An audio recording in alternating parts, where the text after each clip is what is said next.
আপনি কি কখনো নিজের ছায়াকে ভয় পেয়েছেন? দিনের আলোতে যে ছায়া আপনার প্রতিটি পদক্ষেপ অনুসরণ করে, রাতের অন্ধকারে সেই ছায়াই যদি আপনার অবাধ্য হয়ে যায়। আজ যে গল্পটা আমি আপনাদের শোনাতে চলেছি সেটা কোনো কাল্পনিক ভৌতিক গল্প নয়। এটি একজনের জীবনের সাথে ঘটে যাওয়া এক ভয়ঙ্কর সত্য, যা শোনার পর আজ রাতে আপনি নিজের ঘরের আয়নার দিকে তাকাতেও ভয় পাবেন। আমি অনুরোধ করব, ঘরের আলোটা নিভিয়ে হেডফোনটা লাগিয়ে নিন আর চোখ বন্ধ করুন।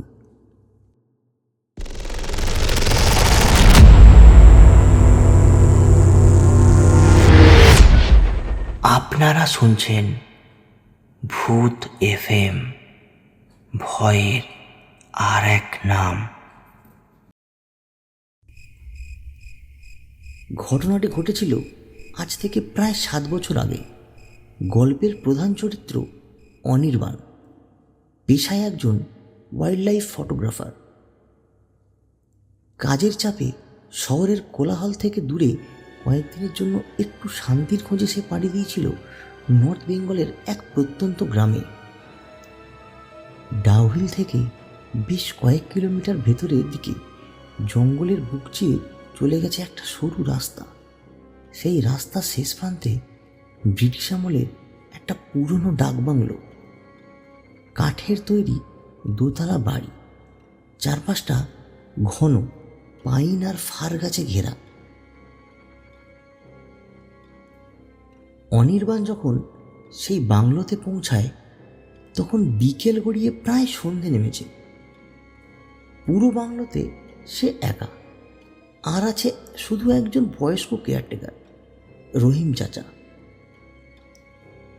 প্রথম দিনটা খুব সাধারণভাবেই কাটল, কিন্তু বিপত্তি শুরু হলো দ্বিতীয় রাতের পর থেকে। রাত তখন প্রায় 2:30। বাইরে অঝোরে বৃষ্টি পড়ছে। হঠাৎ অনির্বাণের ঘুম ভেঙে যায়। মনে হলো ঘরের ঠিক বাইরে কাঠের বারান্দায় কেউ একজন পায়চারি করছে। অনির্বাণ প্রথমে ভাবল হয়তো রহিম চাচা। সে বিছানা থেকে উঠে দরজার দিকে এগোলো। দরজাটা সামান্য ফাঁক করতে সে দেখল বারান্দা পুরো ফাঁকা। কিন্তু অদ্ভুত বিষয় হলো বারান্দার কাঠের মেঝের ওপর ভেজা পায়ের ছাপ।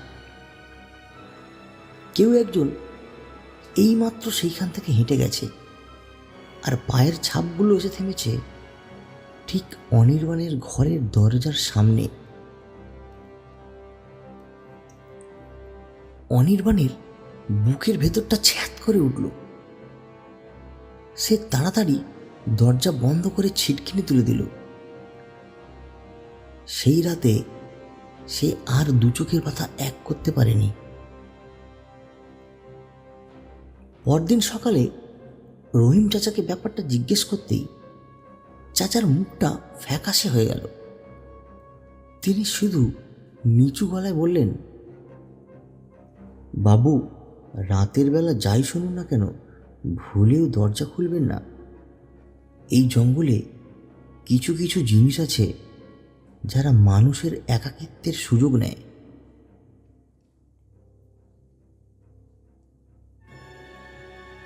তৃতীয় দিনে অনির্বাণ খেয়াল করল তার ঘরের হাওয়াটা যেন বড্ড ভারী হয়ে যাচ্ছে। ঘরের এক কোণে একটা পুরানো বড় সাইজের আয়না রাখা ছিল। আয়নার কাঁচটা জায়গায় জায়গায় কালো হয়ে গেছে। অনির্বাণ ল্যাপটপে কাজ করছিল। হঠাৎ তার মনে হলো আয়নার ভেতর থেকে কেউ একজন তার দিকে একই দৃষ্টি তাকিয়ে আছে। সে ধীরে ধীরে ঘাড় ঘুরিয়ে আয়নার দিকে তাকালো।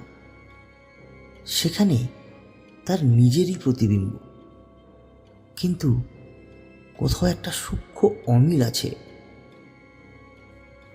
অনির্বাণের মুখে কোনো হাসি নেই, অথচ আয়নার ভেতরের প্রতিবিম্বটার ঠোঁটের কোণে একটা বাঁকা হাসি ফুটে উঠেছে।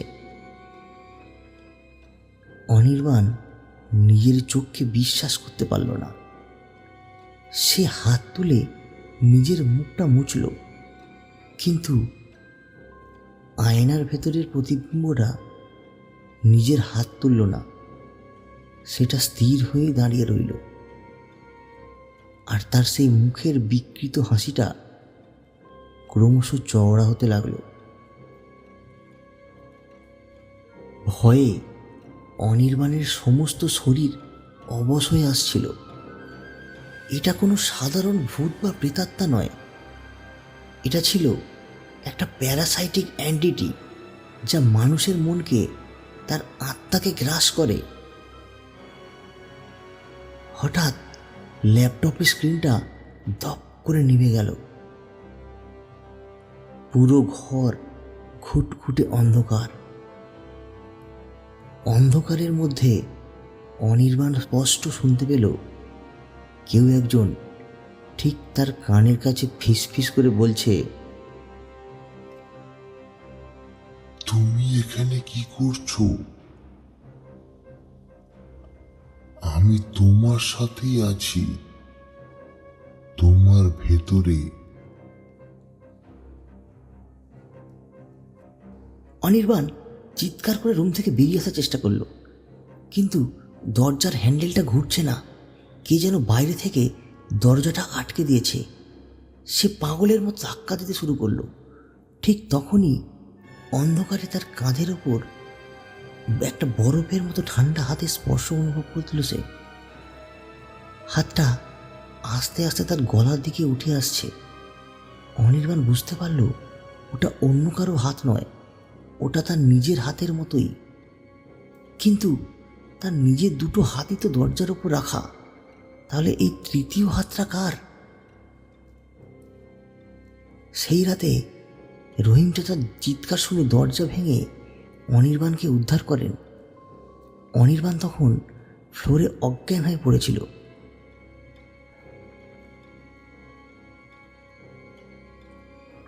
আর ঘরের সেই বড় আয়নাটা হাজারটা টুকরো হয়ে মেঝেতে ছড়িয়েছিল। পরদিন সকালেই অনির্বাণ সেই বাংলো ছেড়ে শহরে ফিরে আসে। কিন্তু গল্পটা এখানেই শেষ নয়। আজও অনির্বাণ একা ঘরে ঘুমাতে পারে না, কারণ সে জানে আয়নাটা সে ওখানে ভেঙে দিয়ে এলেও আয়নার সেই ভেতরের জিনিসটা ওর বাংলোতে রয়ে যায়নি। সেটা অনির্বাণের সাথেই তার শহরে চলে এসেছে। মাঝরাতে যখন অনির্বাণ বাথরুমে যায়, সে দেখতে পায় আয়নার ভেতরে সে আগে থেকেই সেখানে দাঁড়িয়ে আছে, সেই একই রকম বিকৃত হাসি নিয়ে। আপনার ঘরেও তো আয়না আছে, তাই না? একবার তাকিয়ে দেখুন তো, আয়নার প্রতিবিম্বটা আপনার মতোই স্বাভাবিক তো, নাকি সেটা আপনার দিকে তাকিয়ে মুচকি হাসছে? আজকের গল্প কেমন লাগলো কমেন্ট করে জানাতে ভুলো না। তোমাদের কাছেও যদি কোনো ঘটনা থাকে, লিঙ্কে দেওয়া ফেসবুকে মেসেজ করে পাঠাও। তাহলে কথা হচ্ছে পরের এপিসোডে। আর অবশ্যই চ্যানেলটা সাবস্ক্রাইব করতে কিন্তু ভুলো না।